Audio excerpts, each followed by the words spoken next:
30 seconds and counting. 25 seconds and counting. We are still go. 20 seconds. Guidance alert. The guidance system now going internal. 15, 14, 13, 12, 11, 10, 9, 8. Ignition sequence start. 5, 4, 3, 2, 1.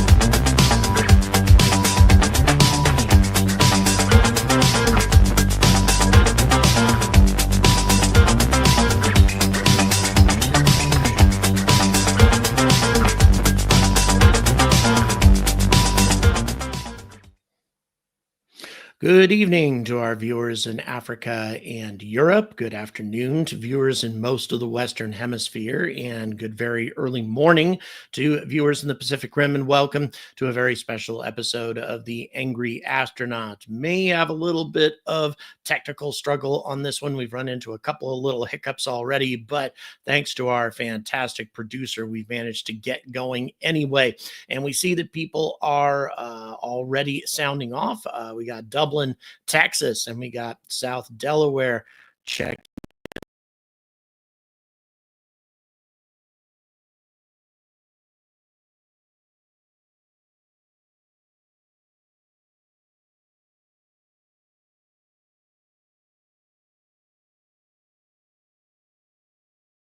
Let's see. It's Timur Novmatov.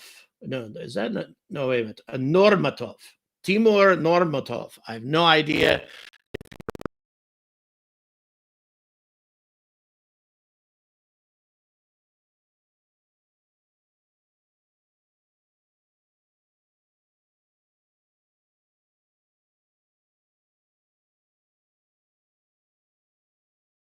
Northern Ireland, Nottinghamshire. We have Phoenix, Arizona, and also Spain. Thank you very much for checking in. Let's see. So it said Zvuka Niet. Not sure. Again, I'm not sure what that meant. I can pronounce it, but I can't translate it. Hello, Louisiana. Thanks very much. Hello, Manchester. Farouk, New York, New York. Okay, so we are having some audio issues. Producer, is that confirmed? It is. Well, let me go ahead and confirm that. That's very strange that we're having audio this time, but then again, it happens from time to time for some reason. Go cancellations off. I don't know. It's yet another mystery going on with the audio. We'll do our best to hang in there. And right now, without troubleshooting the whole thing, I haven't the slightest idea where we could rectify it. But I'm going to go ahead and make a couple of adjustments that might do something. I have no idea. Once again, I apologize. But what I do know is that we had some difficulties on our OBS software. So that could be contributing to all of this. But let me go ahead and I'm going to go ahead and do a couple other little modifications to see if there's anything. So in any event, guys, without troubleshooting it right now, which we really can't, we're not going to be able to figure that out. But fortunately, people are saying that the sound seems to be okay.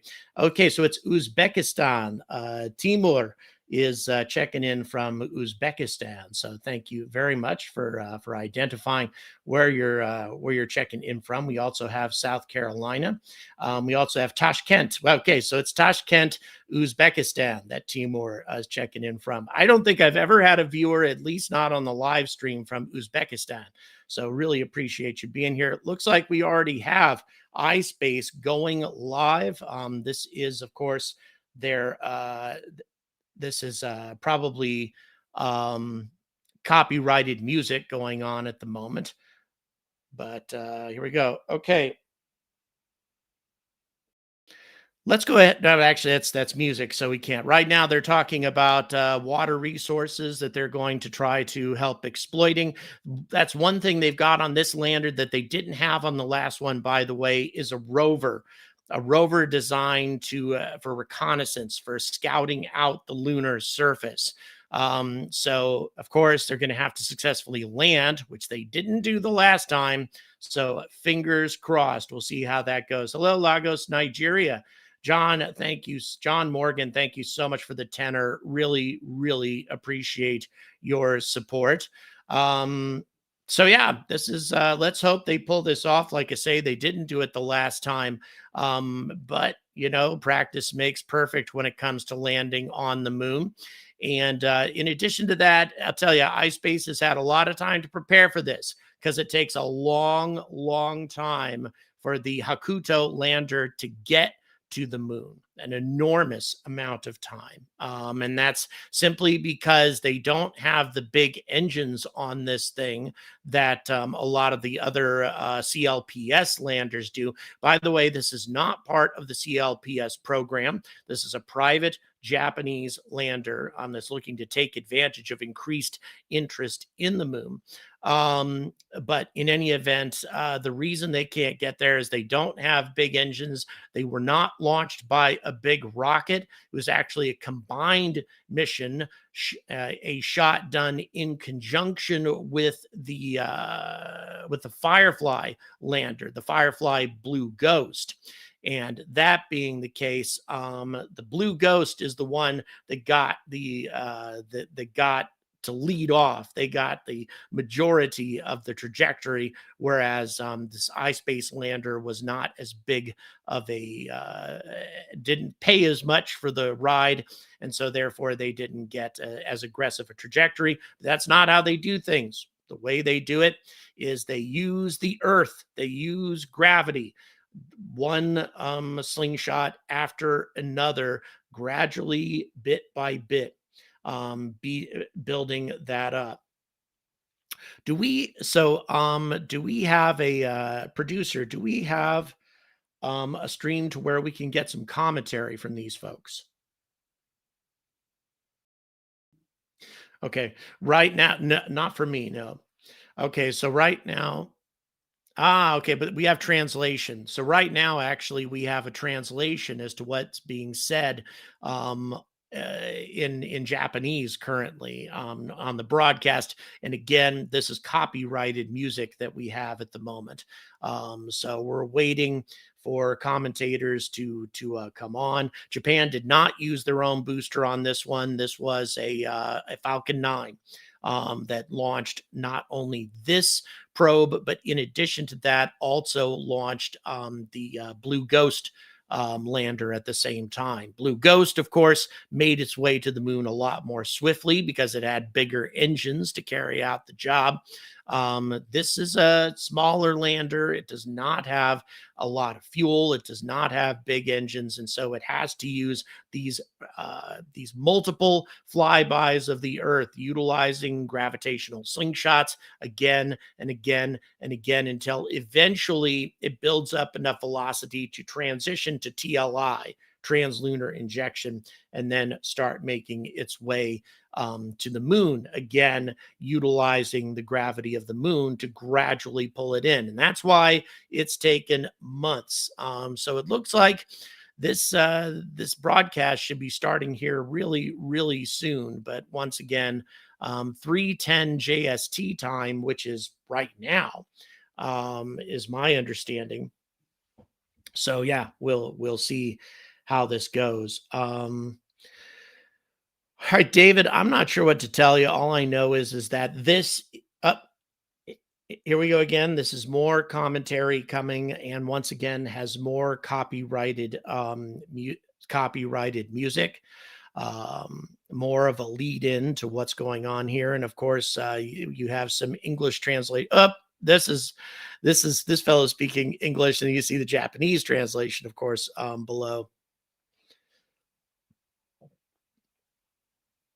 So, of course, you see the big human factor contributing. I've ran into these people many times at multiple aerospace conventions, IAC, Space Symposium. They always have a big presence. So they are really, really counting on making all of this happen. Thank you so much, Robert. Really, really appreciate it. Can't update Patreon payments. Robert, I appreciate your support. I'll see what I can do. I'll see what's going on with the. Yeah, if you open up a trouble ticket with Patreon, they'll be able to help you with that issue. Open it up with their customer service. It's probably the quickest way to get resolution on it, to be honest. Dean, you're right. The math of figuring it out is amazing. Just one gravitational slingshot maneuver after another, so many of them before you can eventually make that transition until you hit that sweet spot to where you escape from Earth's gravity and transition into the grip of lunar gravity. And it is a process that takes a very, very long time, months and months. And so that's why we're looking at June, even though this launch took place in the winter, it's, of this year.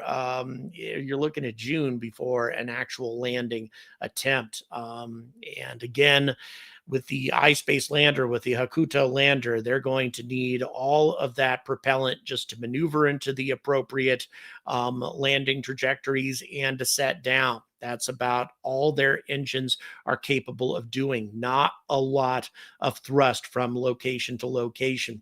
If you wanted Hakuto to go on a more direct route, they would need a dedicated launcher. In other words, an entire Falcon 9 or maybe a Japanese H3 or a Vulcan Centaur, something like that. If they had a dedicated launcher, then they could make a direct shot to the moon with one of those, because this is not a particularly heavy lander compared to some of the others that have gone out recently.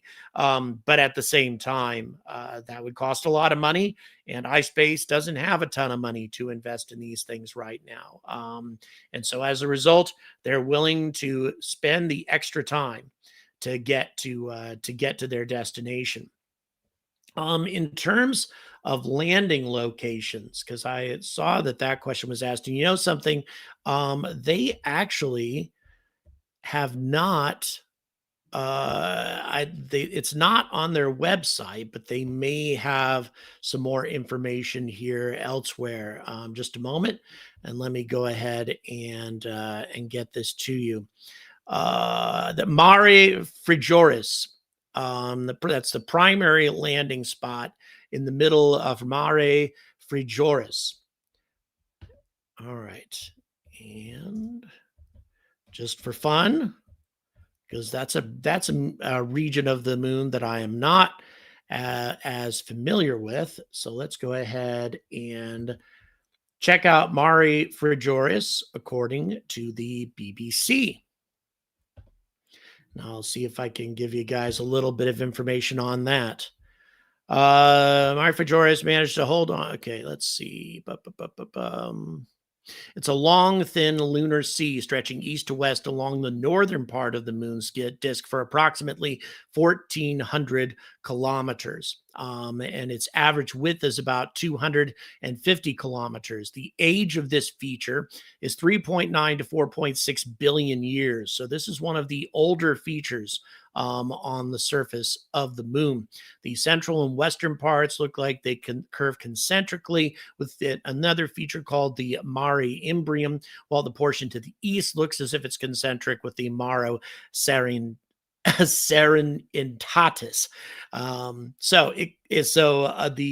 As a result, Mare Frigoris forms the eyebrows of the man in the moon. It's devoid of features like faults and domes. It seems to be most of its feature set is made up of impact craters, and that's about it. They coexist with lines of lighter ejecta laid down by larger impacts. There are some dramatic rays laid across the floor of this feature by the 124-kilometer wide crater Goldschmidt, which lies further to the north. The largest local crater is the 90-kilometer wide Aristoteles, which sits in the south of the eastern portion of the Frigoris. So that's let's see, what else can I tell you about this? It's high terraced walls, ejecta spreads across the Mare floor. Frigoris appears to curve beneath. Okay, we got that. Oh, looks like we're about to get started with the broadcast. Let's go ahead and listen to what iSpace has to say.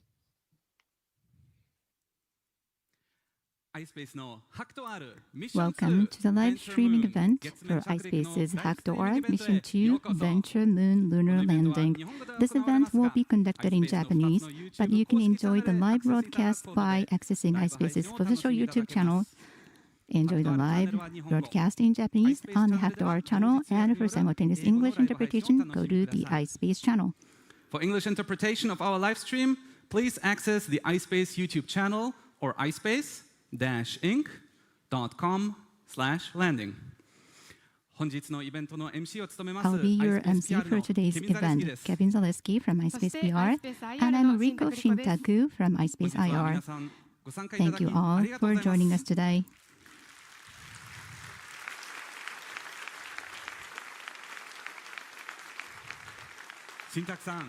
So Riko, landing day is finally here. It really is, Kevin. I believe everyone is, but I'm half nervous and half thrilled. I can't wait. I know exactly what you mean. With this anticipation and excitement in the air, we're thrilled to bring you the most exciting moment of Mission 2 live tonight.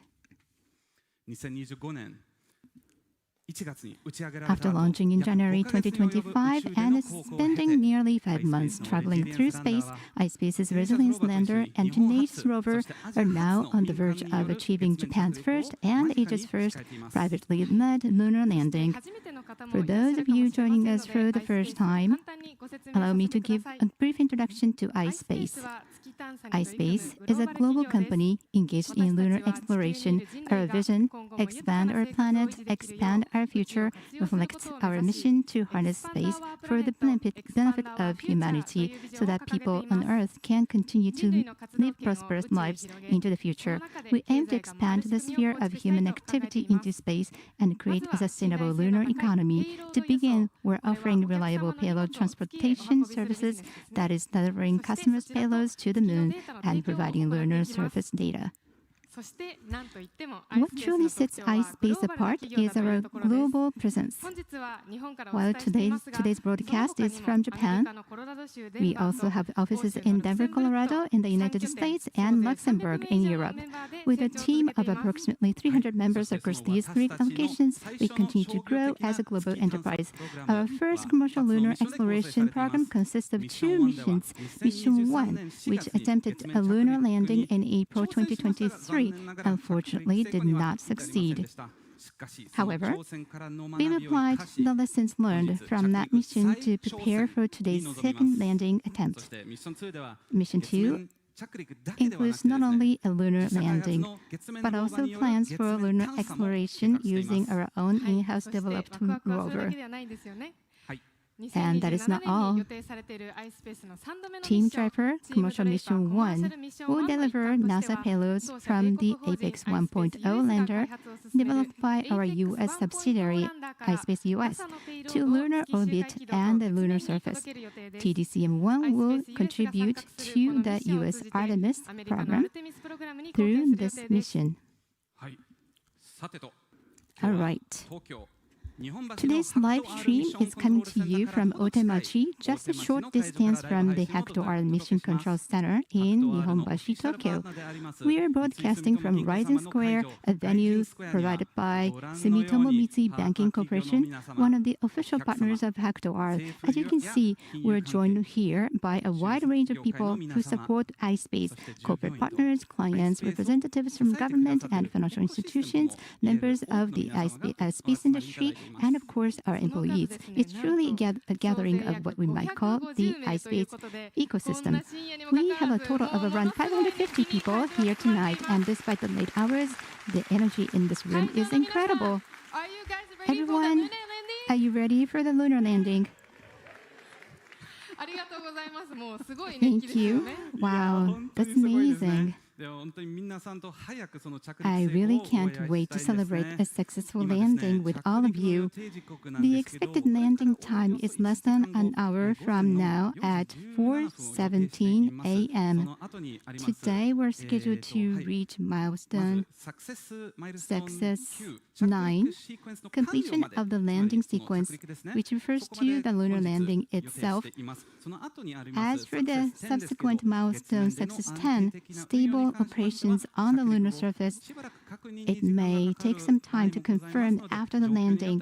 Depending on the situation, the announcement may be made after the live event concludes. But first, let's check in with the Mission Control Center.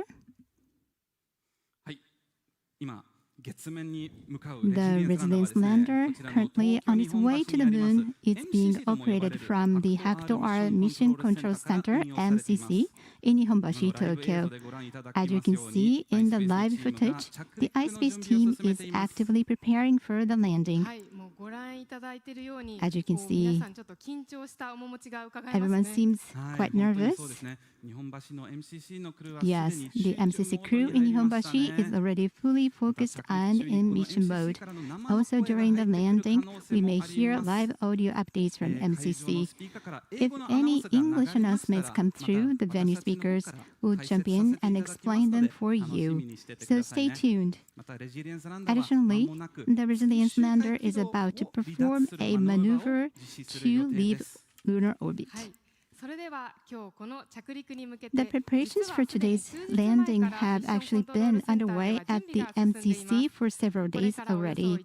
Now let's hear from the MCC crew to better understand what's coming up in the next hour as the lander makes its final approach to the moon.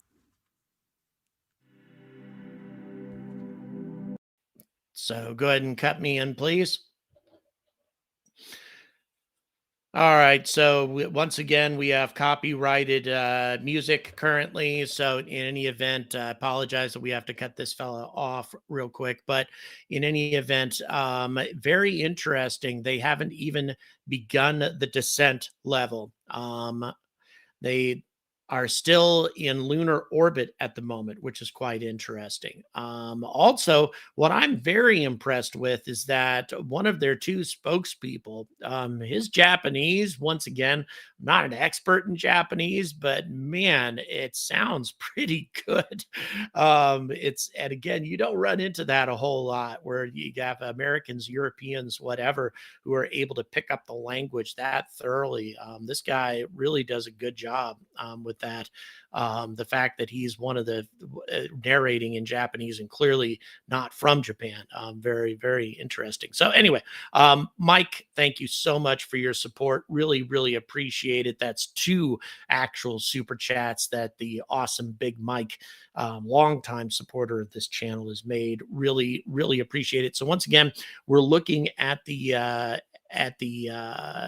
setup for the lander and the process here.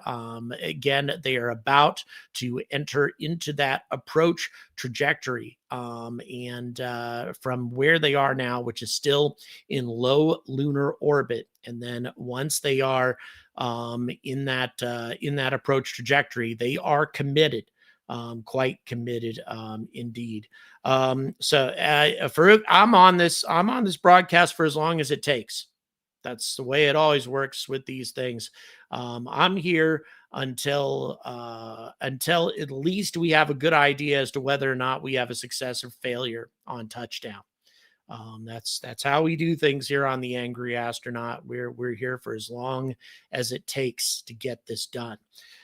So because very interested in what's going on with iSpace, we want to see if they're able to pull this off, because if they can do that, that demonstrates that private landers from all over the world can make this happen. Let's go ahead and go back to iSpace now. To perform a maneuver to leave lunar orbit, which is phase 1. There may be an announcement after this critical operation, so let's continue to keep a close watch. As announced earlier, Resilience has already performed the lunar orbit departure maneuver. We'll be monitoring the phase 1 and departure from orbit, so let me take a moment to explain what those mean. The landing process is provided into 6 phases, and in the very first phase, the lander fires its thrusters briefly. That deceleration causes the spacecraft's orbit around the moon to gradually drop. Through that deceleration, the lander descends from lunar orbit and gradually approaches the moon's surface. After departing from orbit, Resilience continues to approach the lunar surface, descending from an altitude of 100 to approximately 20 kilometers. This marks the start of landing phase 2, cruise descent. Yes, that's exactly right. We'll take a closer look at the upcoming landing phases later on, but as mentioned earlier, the lander has already entered its autonomous guidance process following a pre-programmed sequence. In other words, from this point on, the iSpace team will not manually control the lander. Instead, they will monitor the status as it proceeds toward landing. There was announced, DOI confirmed. So that means all right, we got orbital insertion, guys. Has been successfully executed. So we've got orbital insertion going, guys. So now we are committed. iSpace is committed to this landing. Thank you very much.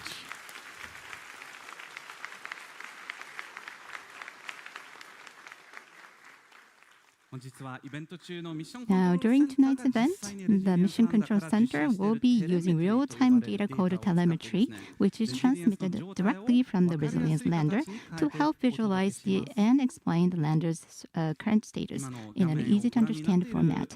This screen you're looking at is a visualization of telemetry data received from the lander. Please note that some of the data is still pending and will be received later. Once confirmed, we will provide updates in this format again. Wow, there's a lot of information here so that our viewers can follow along on their own. Could you give us a quick user guide or how to read this display? Absolutely. First, in the 2 circles in the upper right corner, the numbers show Resilience's current altitude above the lunar surface and its velocity. As for the altitude, it will be displayed once the data has been received later on. Below that, you can see the estimated time remaining until landing. Please note that this is subject to change based on data received from the lander, so we ask that you view it as a reference only. I see. So that means the live data from the lander is being reflected on the screen, right? The countdown to landing is just for reference then. I'm really looking forward to seeing the altitude display. It really adds to the sense of realism. Exactly. It helps you picture the situation more clearly. Just below that, we're also displaying the thruster status of Resilience. The large circular shape represents the main thruster, and next to it, you can see the status of the 6 assist thrusters. These thrusters will fire or stop depending on the landing phase. When thruster is firing, it lights up blue. We'll explain more about this screen as we go along. Okay. And now, we'd like to take a moment to hear a message from one of our very special guests who has joined us here in person today. We're honored to welcome none other than Mr. Hiroshi Yamakawa, President of the JAXA, Japan Aerospace Exploration Agency. Mr. Yamakawa, thank you so much for being here with us tonight.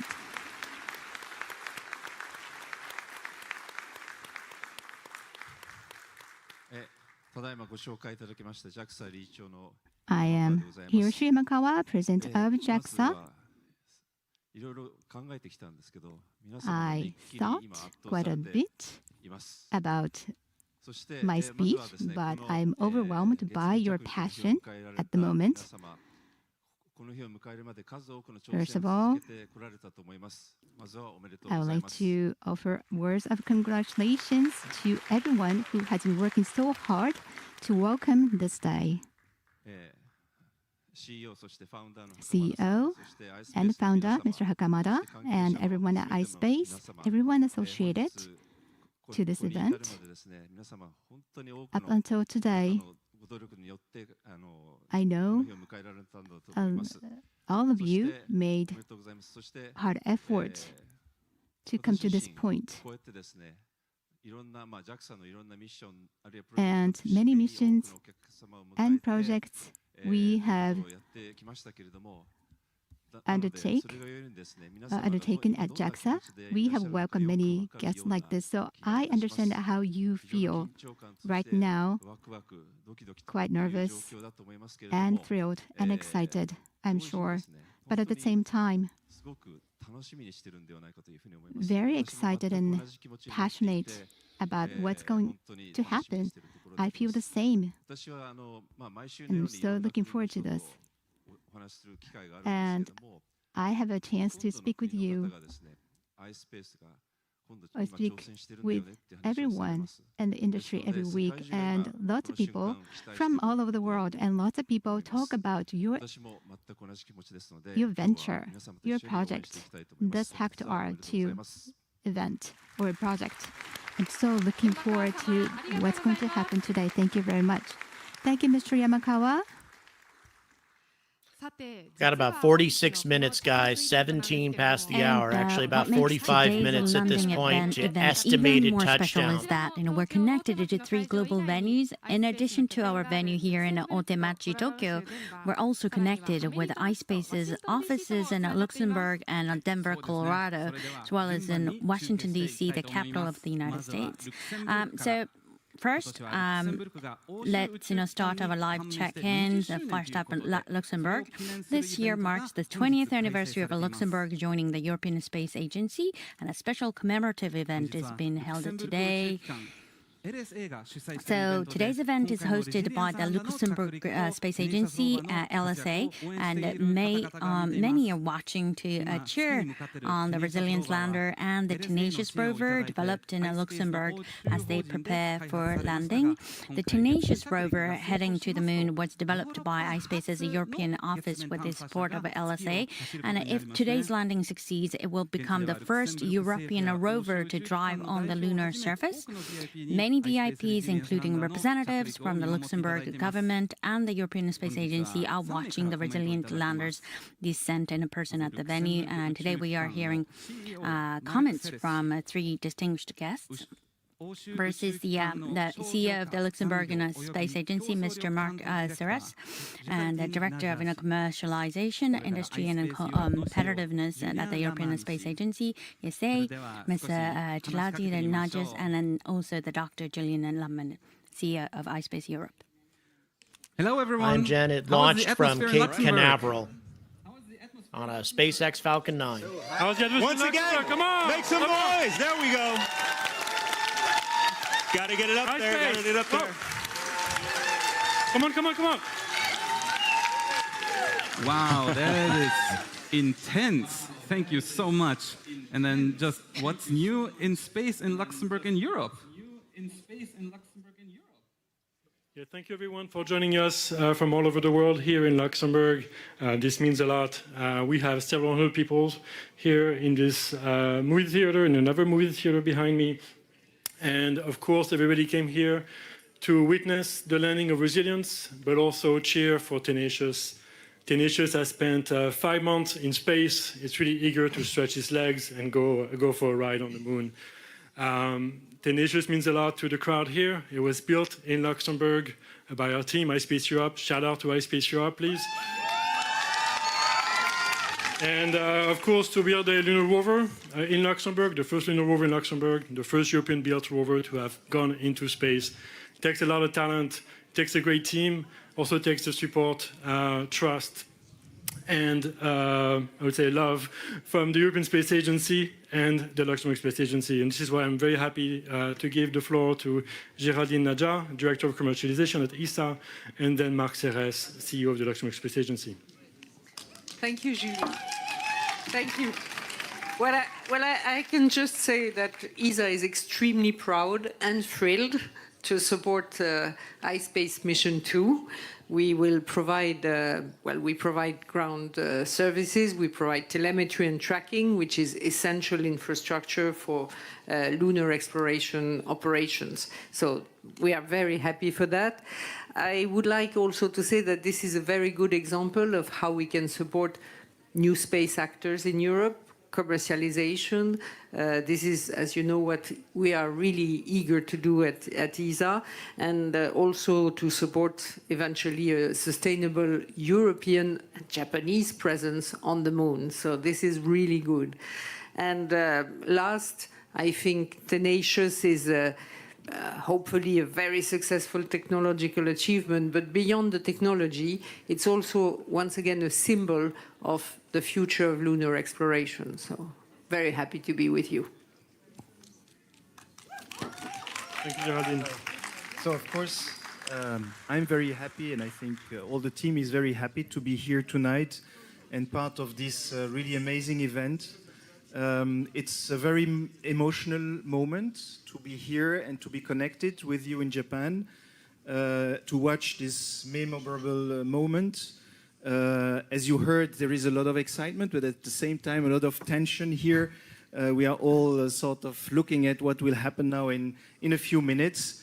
This is not only, of course, this very important moment for iSpace, but I think for us it's also a way to celebrate a very good cooperation with another country, with Japan. I think this is something that is very close to our heart. We believe that cooperation is one of the component, the ingredients of success in space. And we have said it several times, this is difficult to go to space. And so this is a really remarkable achievement. Whatever happens, I think we would like here to very warmly congratulate iSpace and the teams behind, because this is an incredible achievement, doing what they have done just in 8 years. I think it's just exceptional, and so we are extremely proud as well to be here and to share these great moments with you. Thank you so much. Let's do this. Thank you very much to everyone in Luxembourg and to our entire iSpace Europe crew. 皆さん、ありがとうございます。 Thank you, everyone. Let me briefly summarize, what we just heard. So we heard that 750 people have gathered in Luxembourg to witness this historic moment, and there's great anticipation for future collaboration on commercial mission under international cooperation. And the ESA is supporting iSpace's mission 2 by providing ground station services, and emphasized that this mission is a powerful example of promoting commercial innovation and new space. Tenacious is not only a technological achievement, but also represents Europe's role in shaping the future of lunar exploration. And LSA has supported iSpace's challenge from an early stage, especially in the context of lunar exploration. And they mentioned also that the development of a Tenacious rover is the result of Luxembourg's robust space industry and strong international partnerships. Thank you, everybody in Luxembourg, and then go Tenacious. Right, thank you from myself too. And next, let's head over to our U.S. venue. In Washington, D.C., we've set up a public viewing event. So government officials, representatives from NASA and other space agencies based in Washington, and members of iSpace US are gathered to watch the M2 landing. Today we will be hearing from the following speakers: the NASA Office of International Interagency Relations and our Deputy Associate Administrator, Ms. Karen Fulstein, Commercial Space Flight and Federation President, Mr. David Cavosa, and iSpace US Chairman, Mr. Hello, everyone. Are you ready to land on the moon? Are you ready to land on the moon?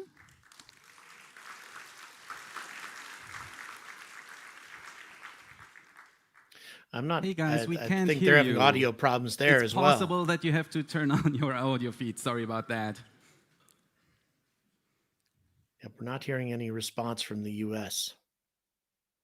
I'm sure there'd be lots of enthusiasm. 少しちょっと音声がこそうちらにはですね。届いてないんですけれども。はい、we can't hear you I'm guys. not sure what's going on. No, Well, we can see them anyway. Please, Ron, go ahead.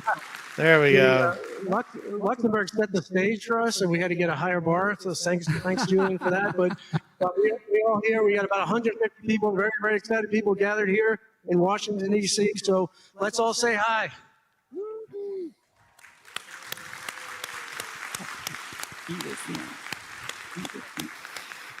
Ohio gozaimasu to everybody in Tokyo. Kevin-san and Shintako-san, can you hear us? Yes, Yeah, it yes. sounds like they're having some problems with this Oh, broadcast. super. So, like I said, we got a whole bunch of people here. We're all really, really excited. So far, we've been talking about the historic significance of the regolith transfer that we're going to do and how innovative activities like that, innovative programs like the NASA CLIPS program is going to spark a commercial lunar market that's going to allow us to take off exponentially in our development of the moon, of our exploration of the moon, and that's going to lead to a significant permanent human presence on the moon for the benefit of all. And as you have already mentioned, I'm joined here by Karen Feldstein, NASA's Associate Administrator in the Office of International and Interagency Relations, and Dave Cabosa, the President of the Commercial Space Federation. And Karen, do you have some words you want to say to our global iSpace team, to people that are viewing from all around the world? Love to. Thank you. First of all, greetings to Tokyo, and if you can hear us in Luxembourg, it is incredibly exciting to celebrate this moment together with our partners all over the world. We are so excited to see this mission today.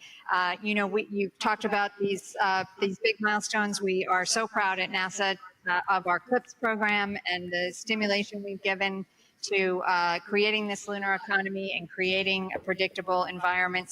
So important to operating at the moon. We have also inspired our president to propose for NASA the commercial Mars payload system as well to launch robotic precursor missions to the Martian surface. So on and on we go. We know now astronauts from Japan will walk with America on the surface of the moon through Artemis, and that we'll learn how to live and work together on another world. So we celebrate all of you, all of the amazing engineers and scientists watching tonight. Good luck, iSpace. Thank you, Karen. Dave, would you like to add some words there? Thank you, Ron. The current golden age of space exploration didn't happen by chance. Advocates and policymakers in the United States and throughout the world have worked for decades to open space to commercial space exploration and public-private partnerships, just like we're watching today. We've worked for decades to commercialize and make space launch affordable. We've worked for decades, and to be honest, we're still working to ensure that commercial entities like iSpace can launch and operate safely in space through common sense policies, best practices, and reasonable regulations. We are stronger and can achieve more together with these dynamic public-private partnerships that leverage private investment and industry's innovation. Godspeed resilience. All right, with that, back to you, Kevin-san and Shintako-san, and Godspeed resilience, Godspeed tenacious. We're going to do this. All right. Washington, D.C., thank you so much. Right, thank you very much, everybody. We're out there in Washington, D.C. Here's what we just heard. So first, NASA is working to strengthen partnerships both domestically and internationally. One key example is the Artemis Accords, which now has around 50 signatory countries. Japan was among the first 8 nations to sign. NASA has also expressed a strong support for iSpace's mission 2, with high expectations that a Resilience lander and a Tenacious rover will make important contributions to our understanding of the moon, and the commercial spaceflight and Federation is working to expand the Earth's economic sphere, reinforce U.S. leadership in aerospace, and inspire the next generation of engineers and explorers. And that they are highly valuing the iSpace as a continued effort in lunar exploration, and that they noted that its innovative technologies and persistence mission progress are advancing the development of the cislunar economy. Thank you, everybody from Washington, and thank you for joining us.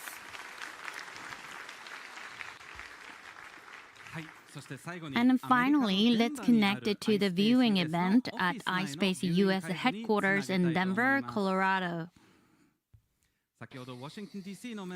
And as we heard earlier from the team in Washington, iSpace US is currently preparing for Mission 3. iSpace US crew, are you guys excited about today's landing? Excited about today's landing, iSpace US crew. I like it. There's just a little bit of a time lag, but the team in Denver is also pumped up too, and absolutely. And let's take a look at the video message from Elizabeth Christ, the CEO of iSpace US. My name is Elizabeth Christ, CEO of iSpace US. Okay, we have more copyrighted music. Once again, for those of you just joining us, the iSpace lander is a private lander that's carrying a rover and other scientific experiments to the surface of the moon, to a region of the moon that's to the north rather than towards the South Polar region, an area called the Mare Frigoris. So in any event, that is where this thing is headed to, and it is part of the overall program of establishing a permanent presence on the lunar surface. But this, for the most part, is an experimental landing. This is just sort of a proof of concept with a first-time rover that was provided by the European Space Agency. Hence, that's why we had Luxembourg contributing to the mission as well. So yeah, it is as I say, a private mission that is obviously supported by government agencies. Hence, you had NASA representatives, you have ESA representatives, you have JAXA representatives all talking about what this means. So in any event, that's what we have coming up, and we have a landing. Yep, we have a landing coming up in 34 minutes, roughly. Yes, go ahead and put the audio back for iSpace. This truly shows how iSpace operates as a private company within a global network, bringing together around 1,500 people across 4 international locations to support this mission. And this live stream, both the Japanese and the English versions, is being watched by a large audience around the world. Thank you all so much for your incredible support from all corners of the world. Thank you.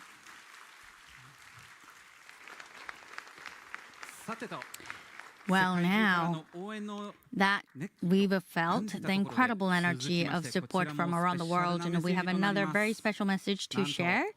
We're honored to present a message from the 32nd U.S. Ambassador to Japan, Ambassador George Glass, who assumed his post just this spring.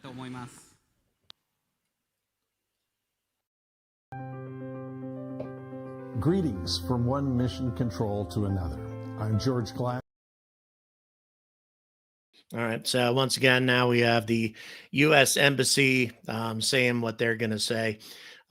Copyrighted music, so that's why you can't hear it. But in any event, yeah, that's here we go. We're getting close. We're about 29 minutes away from the estimated landing time. Once again, it's hard to make a solid determination on this because this lander, Resilience, is going to seek out a safe place to set down. It's going to utilize its LiDAR and its artificial intelligence to find the best place to set down. And that might take a couple of minutes before it actually does so. And then they need to ping the thing. They need to send out a signal. Are you there? Yeah, I'm there. Are you intact? Yes, I'm intact. Or no, I've fallen over and I can't get up, or whatever response we end up getting. Fingers crossed, of course. We are hoping against hope that iSpace is successful this time. They are definitely a cut rate operation. This is not an expensive lander here. These private landers do not begin to cost as much money as the old NASA Sojourner missions, the unmanned missions that were the precursors to the Apollo landings on the moon. These things don't have anything like that kind of price tag associated with them.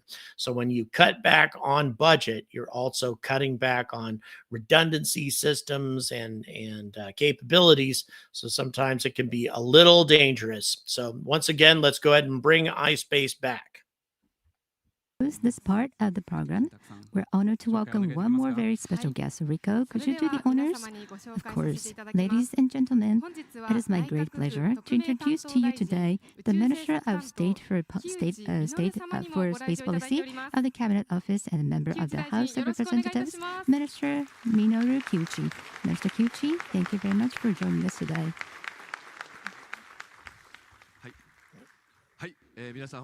Good morning, everyone. I am also excited and nervous. I'm truly honored and happy to witness this historical moment with all of you, this historical challenge by iSpace, and also great expectations for our space industry of Japan. I'm feeling that very vividly. The lander's name is Resilience, as you know. Just as the name suggests, Mission 2 is a re-challenge, a bold attempt to return to the moon, drawing strength from last year's experience. And I'm hoping that they can take some images of the Earth from the surface of the moon. Quite nervous and excited. And I would like to share with you messages from people all around the world, or for the people from viewing from the world. This is not just a challenge, but it's a great challenge of people who will never quit or never give up. To everyone watching this event from around the world, this is more than just a landing. This is a call for those who never give up. Let's witness this historic moment together. Thank you. ありがとうございました。Thank you. Mr. Kiuchi, thank you very much for being with us tonight. Thank you so much, Mr. Kiuchi, Minister Kiuchi, for joining us today. Now, Resilience lander is continuing its descent toward the lunar surface smoothly. Let's take a closer look at the landing process. Please watch this explanation from the Hakutora Mission Control Center team. Okay, so we've got copyrighted music again. I'll try to convey this information to you to the best of my ability.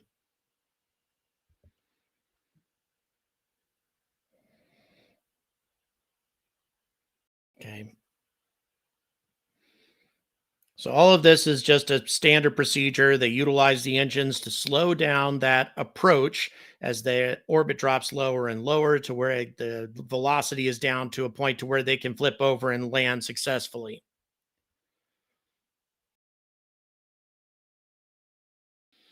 So the deorbit insertion that they're talking about right now, they're already in that phase.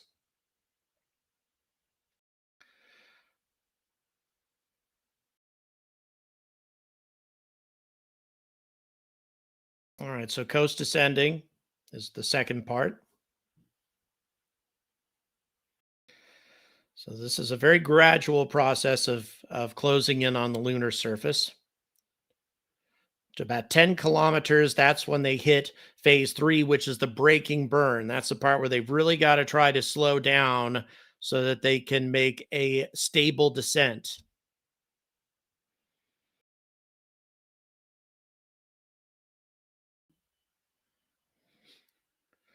So the pitch up is where they flip the vehicle over at phase 4 once they're going slow enough. And then it's time to begin the landing process. Then the terminal descent phase is when they're essentially vertical or close to vertical, although they still have a little bit of horizontal velocity as well. They want to keep that down to a minimum. And then the main engines cut off during phase 6. And then it's just these tiny little maneuvering thrusters that are involved in settling down on the lunar surface. All right, we'll bring iSpace back now. Thank you, everyone at the MCC. By the way, we have a total of 6 payloads of our customers on the lander and the rover. No. The first one we are introducing is the Tenacious micro rover developed and manufactured by Space Europe in Luxembourg with the support of the Luxembourg Space Agency. If this mission succeeds, it will become Europe's first lunar rover to drive on the moon. Next, we have a water electrolysis device from Takasago Thermal Engineering, also loaded onto Resilience. One of iSpace's key missions is to explore and eventually utilize lunar water resources. The hydrogen and oxygen produced through water electrolysis converted into liquid hydrogen and liquid oxygen can serve as a critical energy source in space. Resilience is also carrying a payload developed by National Central University in Taiwan, a device that measures radiation levels in space and on the lunar surface. This data will help improve the design of electronic components which are heavily affected by the space environment. Furthermore, there's a payload developed by Euglena, a company engaged in algae research and development. This experiment focuses on algae growth and could contribute to future food production in space. Resilience isn't carrying just specific payloads, it also includes cultural and artistic objects. Resilience carries a GOI Universal Century Charter Plate created as part of the Gundam Open Innovation Project led by the Bandai Namco Group. And finally, as a payload on the Tenacious rover, there's a small red art object called the Moon House created by a Swedish artist. In addition to the payloads mentioned above, Resilience is also carrying a memory disk from UNESCO designed to preserve humanity's linguistic and cultural heritage. They are transporting quite a variety of things.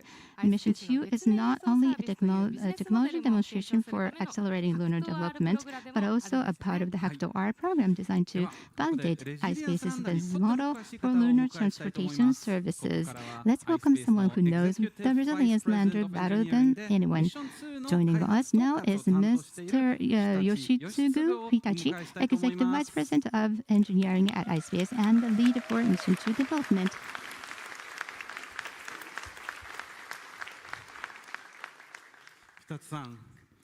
Mr. Hitachi, good evening or good morning or good day. I'm confused now.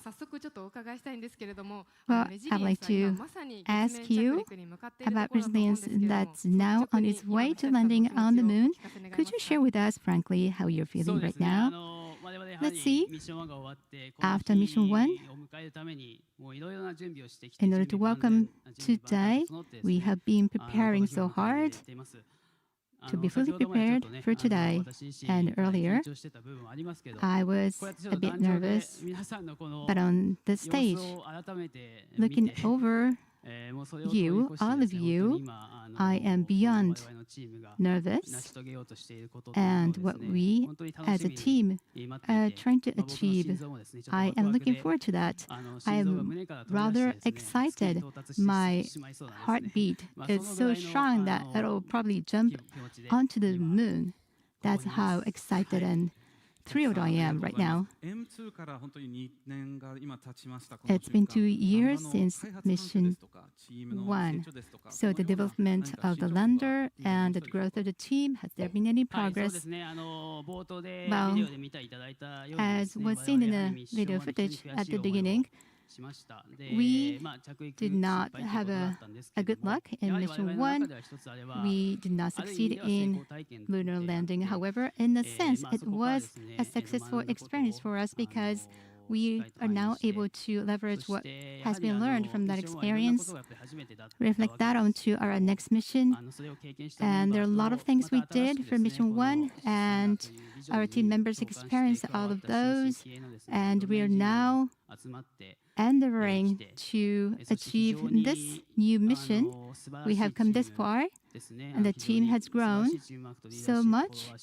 Good, amazing leadership and followership. With those, we have built a strong team spirit. And this is not just brown-nosing. This is not to brown-nose our team members, but every day I work with each member of the team, and I know how much they have put into this work through our daily conversation and seeing them every day, how they work. I know how passionate they are. Every day I feel that firsthand. The team is marvelous. It's amazing. Thank you. The team has grown so much more even. And another question that I have is regarding the engineers. I'm sure they're busy right now. What's the atmosphere like at the site or MCC? Yes, as was announced at the MCC earlier, the OI detachment or departure from the orbit has been completed, and right now it's going into the autonomous driving phase. So many different preparations are necessary for that, and that's very important. And they have been very busy because of that. But the moment to go into the autonomous driving, we have been preparing perfectly for that moment, and we'll just do what we have prepared for this moment. And after the landing, whatever happens, we should be able to cope with it, because we're ready, we're prepared. That's why we've been very busy to make ourselves prepared for that. Okay, so at the moment, Resilience is autonomously proceeding with its landing sequence, and when it transitions to the next landing phase, it will adjust its thruster firings for attitude control and continue descending toward the lunar surface. Is that correct? Yes, that is correct. We're so looking forward to it. Can't wait. Thank you, Hitachi-san. Mr. Hitachi.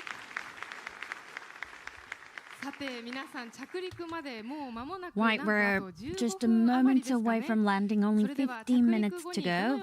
Before that, let's hear from the team at MCC Tokyo about what's planned after touchdown. All right, so we got copyrighted music. Again, we got 15 minutes of discussion has been taking place in the chat regarding the Mars atmosphere. I remember when I first saw this that movie, The Martian, with my family. A comment I made pretty much right off the bat was that after we walked out, was that the storm that they experienced at the beginning was not possible.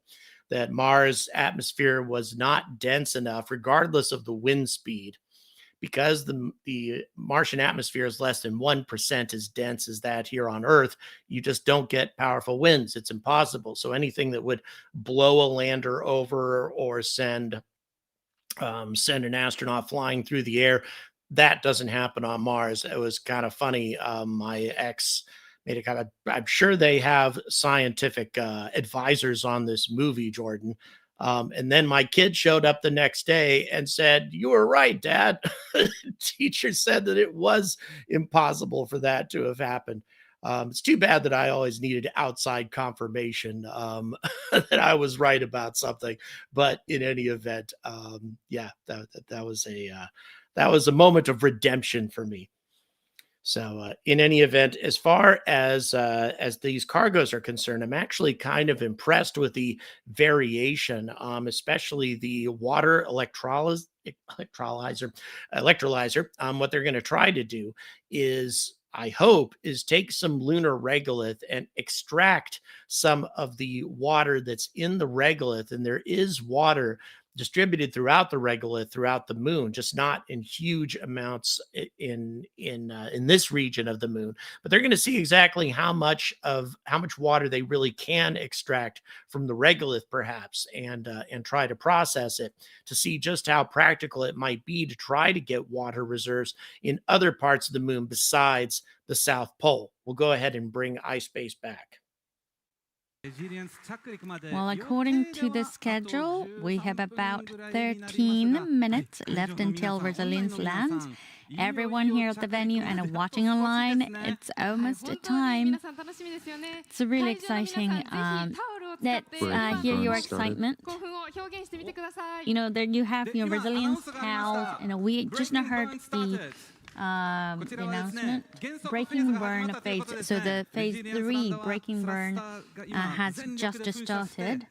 It will take 10 minutes to decelerate. So 2,000 kilometers per hour, you know, is now will rapidly be decelerated. Right. I hope that, you know, this excitement of this venue is coming through on the stream as well. We're just moments away from Japan's and Asia's first ever private lunar landing. Now, even if Mission 2 ends in a successful landing, that doesn't mean it's the final goal for iSpace. That's right. I'd like us to take a step back from the mission at hand and talk a bit about iSpace's future that lies ahead. So let's welcome Junpei Nozaki, iSpace's CFO and Executive Business Director. Nozaki-san, please join us. Well, finally, we're here. Yeah, it has started, really. Right, thank you for joining us. So, question to Nozaki-san. I often get questions from investors like, what's next after Mission 2? If it succeeds or if the landing doesn't go as planned, does that mean it's all over?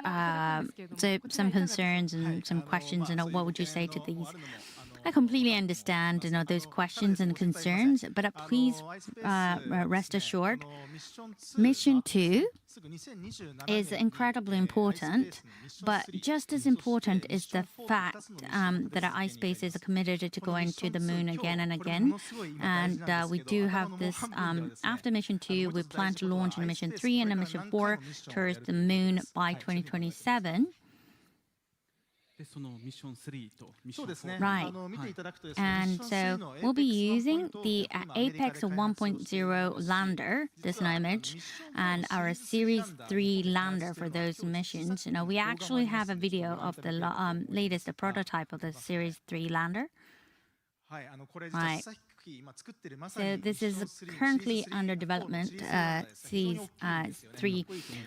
Cool looking, and it's even larger than the current and Resilience lander, standing over 3 meters tall.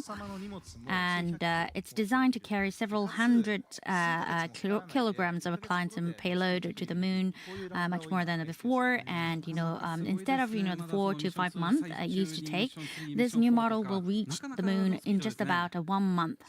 You're actually doing everything in a very fast speed. And it's really important that we prepare future missions. Without these, you know, future missions, we can't really leverage all these learnings that we get from a Mission 2. And even if a Mission 2 doesn't result in a successful landing, the next mission lined up, you know, means that we will have a direct way to apply the insights and the data. Right. So that's, you know, the very spirit of never quit the lunar quest, right? So we're going to continue going to the moon, getting to the moon. So please, you know, be with us throughout the journey.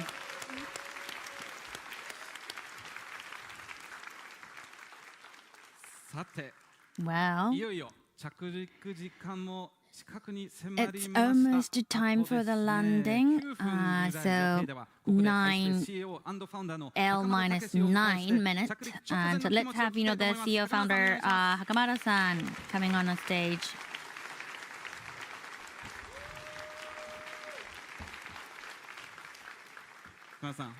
Morning, Hakamura-san. Good morning, everybody. Luxembourg and U.S. members, good evening. Well, this is, finally we're here. How are you feeling right now? Well, led by our engineers, we've carried out Mission 2 by fully applying the lessons and experiences gained from Mission 1. And, and Mission 2 too, even before, this is amazing that we have come this far. Engineers did everything they possibly could. So I want to face this landing moment with everybody with confidence, trusting everything we've done to get here. Right. Thank you very much for sharing what's in your mind. I guess in each and every day, every lesson that we've learned is being put to use in this mission to lunar landing and surface exploration. Yes, and I'd like to take this opportunity to sincerely thank everyone who has consistently supported iSpace all over the world, and then because of your support that we've been able to take on these challenges. And this is a really late at night or early in the morning, and so many of you are here with us, and so many people in Luxembourg and in US. I'm just really excited that we have so many peers and friends and families and everyone who's expecting a lot, in iSpace. And so great support, great excitement, and great expectations. So this long journey has been long, and it's been a tremendous, endless support. And so to our partner companies, Payload and customers and clients, government bodies, space agencies, shareholders, financial institutions, suppliers, investors, media members. And the list goes on, and employees, and all these iSpace members, and friends and family, those, the member dear and near to our members. We are really grateful, and we're very happy. And I'd also like to thank MSBC for their support as an official partner of Hakuto R, and for providing this wonderful venue. So engineers has been at the core, and we've been doing everything we possibly could, and let's witness and let's experience this moment. And I'm just extremely happy that I can experience this with you all, and the journey continues. And I hope that you will continue to be a part of it. Well, thank you, Hakamura-san. Well, it's almost time. It's L-5 minutes, and I'm getting nervous. Yeah, so from here on, we will bring you live commentary from Hitachi-san alongside our leading landing simulation footage. So where are we? So in terms of phase, we're already in the third phase, the braking burn phase, and 1,800 kilometers per hour. It was 5,000 kilometers per hour, and then it's drastically less. And now we're 10 kilometers. Finally getting telemetry, guys. I was getting worried about that for a minute. It took them a long time to get us telemetry. Distant from the surface, but it actually, the deceleration is really fast. So please. So after this becomes less than 10 kilometers, it's going to be even faster how deceleration happens. This is on par with our plan, and landing site, we're only 30 kilometers or 40 kilometers away from the landing site, so we're very, very close already. All right, thank you very much for the explanation. And then those 40 kilometers away, traveling at 1,300 kph. Time to better slow down down quickly. on the screen. Even this shows 0, and even Boy, they are altitude, reducing it shows speed quickly. 0. Look at that drop off. We don't know if the has successfully landed. It would look they successfully landed on the simulation, but we need to verify the state of the lander in MCC, and we need to wait for the official announcement. So you might get excited as soon as you see 0, 6.5 kilometers altitude. Wait.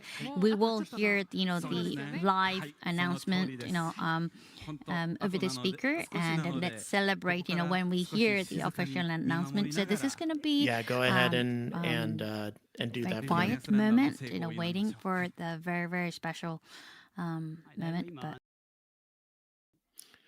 okay, for the moment, I'm going to go ahead and continue to listen to their commentary up to this point, but we're going to go ahead and just bring you a play-by-play of this descent and landing attempt. We are approximately 3 minutes away from the estimated time of landing. Again, that's according to the simulations. The status of the telemetry may not be 100% accurate. Look how much velocity they've shed. They were going well over almost 1,500 kilometers per hour. Now they're down to 300, and it's dropping even further. Altitude now approximately 3.5 kilometers.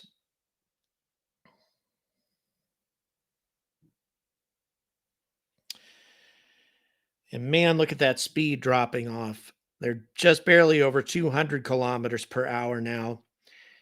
And the altitude is just plunging. Less than a kilometer now.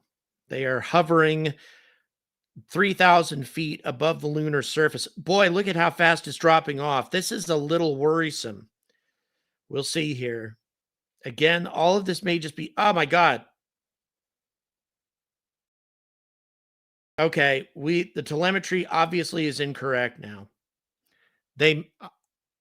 I think it's possible that they just smashed into the moon. Let's hope not, but I think it's possible that they just smashed straight into the moon. But let's see. Don't give up yet.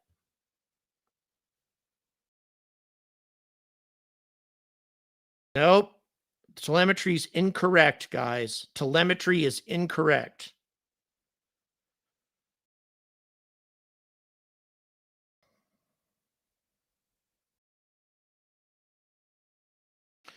All right, we're waiting. I think it's possible that they may have just slammed into the moon.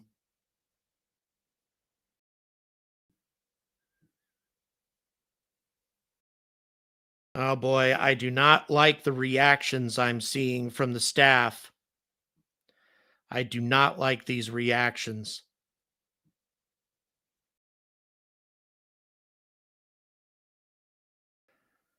Guys, this does not look good.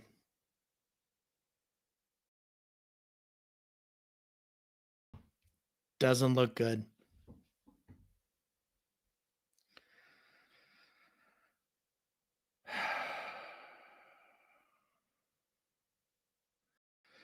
Waiting on the stats, but I don't see people paying attention to telemetry. I see a lot of very, very depressed faces.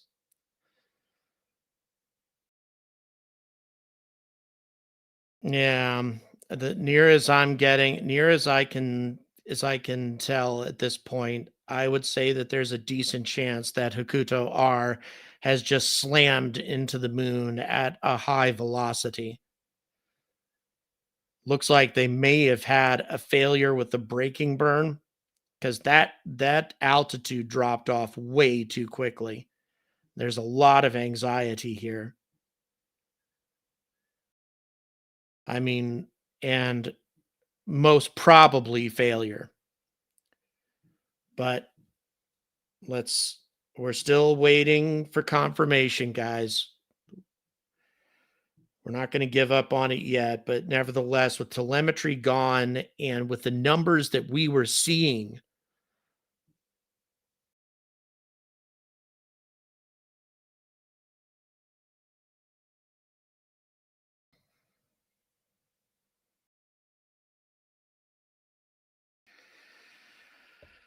May take a while before we get confirmation of loss of vehicle. We can't say for certain that that is what has happened yet, guys. We can't say that for certain. But then again, looking at the reactions and the faces that we're seeing right now, I see no evidence to suggest that we still have a lander in operation. I think instead what we have is a lander that has slammed into the lunar surface. Just a devastating moment if indeed that is the case. Pretty much identical to the fate that befell the last iSpace lander.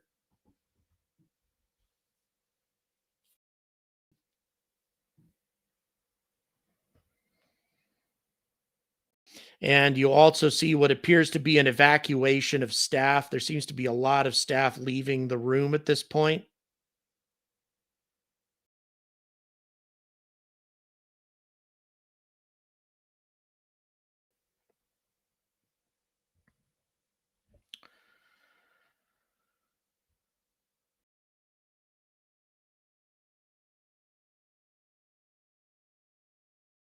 Yeah.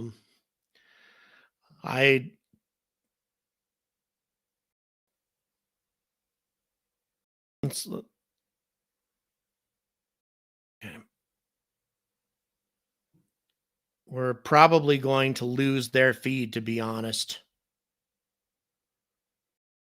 Waiting.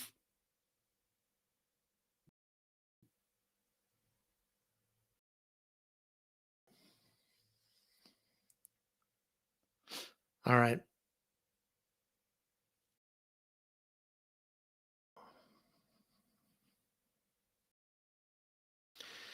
Okay, so at this point, they're just showing us more corporate videos and such. And guys, I mean, even though it's easy for us to, it's easy to criticize these folks for being self-congratulatory prior to this, but it is an accomplishment just getting something like this all the way to the moon. There are other private companies, for example, Astrobotic, on their first attempt, they didn't even get anywhere near the moon. Their lander malfunctioned almost immediately after separating from the Vulcan Centaur that launched it. So these are the sorts of things that can, but still, I mean, for this to happen 2 times in a row, that's just a very, very grim result. And again, it's the sort of result I think we can expect to happen when you're not spending, when you have such a shoestring budget for these sorts of things. I think that the whole idea that the private sector can do everything NASA can do for way cheaper, that concept is being tested very seriously right now. It is.